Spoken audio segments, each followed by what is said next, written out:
Dr. Einstein, Albert Einstein, defined insanity as doing the same thing over and over again and expecting a different result. Yeah. Look at this. We got these clowns and what? Same clowns who've been wrong for years. Every week, Mr. Paulson's been dead wrong. Mr. Bernanke's been dead wrong. And we're still letting them try to do something. And now Mr. Obama's brought in these other clowns who did the same mistakes, who caused the same problems, and they're going to do the same thing. You think that this is not... I consider it insane. Dr. Einstein would think it's insane. This is not going to solve our problem. All right, we welcome back to the show Ron Paul, Republican congressman from Texas, former presidential candidate, who had some tough words for Ben Bernanke. Take a listen to this, please. Inflation is a tax, and if the Federal Reserve and you as chairman have this authority to increase the money supply arbitrarily, you're probably the biggest taxer in the country. Oh, Mr. Paul, I heard that this morning. I got so excited, sir. I just had to have you on. I'm so glad you're around today. I say almost nightly that inflation is the cruelest tax of all. And the Consumer Price Index, I'm sure you know this, but I didn't hear Bernanke reference it today. 1.1% increase in June, 7.9% at an annual rate over the past 3 months, and 5% over the last 12 months. Did Bernanke understand what you were getting at, sir? Well, I was hoping he did. You know, I did bring up the CPI very briefly, but I thought he did concede half of the message that I gave, because he did say that inflation was a tax. He did acknowledge that, but he didn't acknowledge that he had anything to do with it. Bernanke, you've gone on the record as ready. I mean, you'd like to see him leave. You'd like to see the Fed close down, essentially, if I'm not mistaken. Well, I'd rather have no Fed than what we have now. Do you know that the Federal Reserve's balance sheet has tripled? I mean, they've taken. They won't even tell us the garbage they've taken.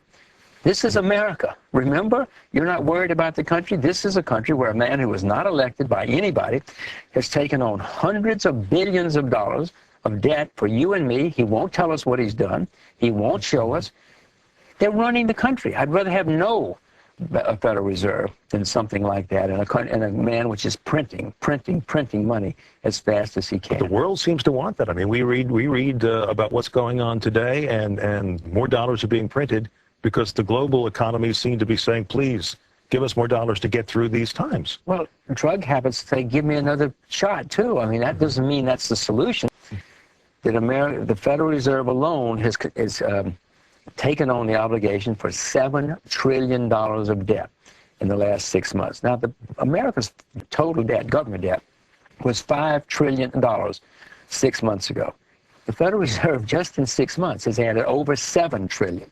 And this is just what we can count. There's a lot we cannot. With you on this, the Federal Reserve is accumulating more and more authority now in our financial system. They may well be the so-called, quote, financial stabilizer of last resort. They now have new regulatory power over Wall Street investment banks. And, of course, they're supposed to balance unemployment and inflation. Mr. Paul, with all these new missions, it seems to me, what's going to get sacrificed? Inflation and the dollar. Isn't that the way this is going to wind up? Absolutely, but also our freedoms. Just that litany of what you listed there is central economic planning. We don't believe in central economic planning, at least I don't, but that's central economic planning through the monetary system and now the regulatory system. Not only does the Fed have the power over the supply and money and the interest rates, but now they want the regulatory function over more than just the banks, all the financial industries. I tell you, I think it's a bad sign for free market capitalism. I've been talking, sir, a little bit just in recent days and weeks. This is a funny story. I'm calling it the new socialism. Nobody can fail in America. If something fails, then government's going to come in and bail them out. Now the latest, of course, is Fannie and Freddie. There's a huge housing bailout bill out there. Who knows? We may go to the airlines. We may go to the automobile companies. I don't know.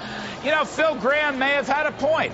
We are a nation of whiners. Nobody wants to lose. Capitalism, you're supposed to have the great opportunity and freedom to succeed, but you also have the freedom to fail. What's happened to the freedom to fail? Well, you know, a lot of consumers and people who are losing their jobs, they have a right to be angry and complaining, and I sympathize with them.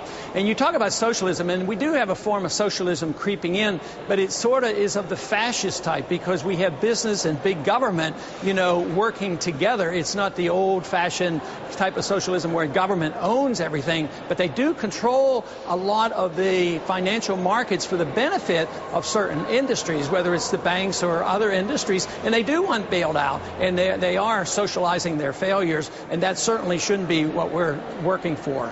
What is the worst-case scenario for our markets, then? Our markets are going lower. This is not just a financial crisis. This is an economic collapse. Our entire phony economy is collapsing around us. There's nothing the government can do to stop it. They should get out of the way and let it happen.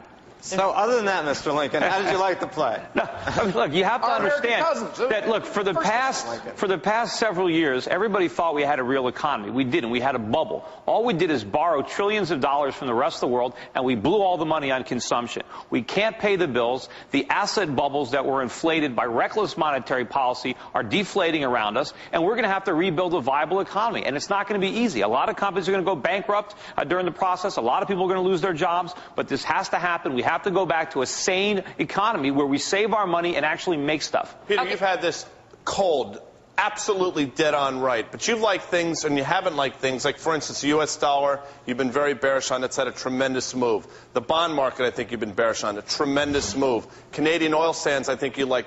Even when you're right, which you've been, there have been so many pitfalls. Where would you put your money now? Well, remember, I'm not trying to give short-term advice. And I know that. Right. But I think what's happened in commodities and the dollar right now is temporary. It's the result of this massive deleveraging. It's all these U.S. institutions that are having to sell everything they own to settle up their margin debt, to pay their bills. I think temporarily you're seeing these prices get sold off. It's not going to last. I would be taking advantage of these opportunities. I'd be buying these dips in commodities, buying some of these stocks abroad, and getting out of the dollar because it's a bottomless pit. When this dollar stops rallying, it's going to fall like a stone. That is the next major economic crisis we're setting up, a major run on the dollar, and that's going to have tremendous repercussions for our economy and our markets. The problem started because Dr. Greenspan would never let anybody fail. Throughout the 90s, and the new guy, Geithner, they would never let anybody fail. And so if they had that long-term capital management fail in 1990, none of these problems would exist now. Lehman Brothers would still be in existence. Bear Stearns would still be in existence because they would not have been able to pull off these hanky-panky that they pulled off. They would have lost so much money. And then in the 90s and in the early this decade, if Dr. Greenspan had not taken rates to 1%, none of this would be happening now. There are those who say we're going to zero. Do you think so? Well, probably. They don't know anything else to do. I mean, Bernanke does not understand economics. He does not understand markets. He does not understand currencies. All he understands is printing money. And we've given him the printing presses, and he's going to run them as fast as he's going to run them till we run out of trees. Albert Einstein, defined insanity as doing the same thing over and over again and expecting a different result. Yeah. Look at this. We've got these clowns and same clowns who've been wrong for years. Every week, Mr. Paulson's been dead wrong. Mr. Bernanke's been dead wrong. And we're still letting them try to do something. And now Mr. Obama's brought in these other clowns who did the same mistakes, who caused the same problems, and they're going to do the same thing. You think that this is not, I consider it insane. Dr. Einstein would think it's insane. This is not going to solve problems.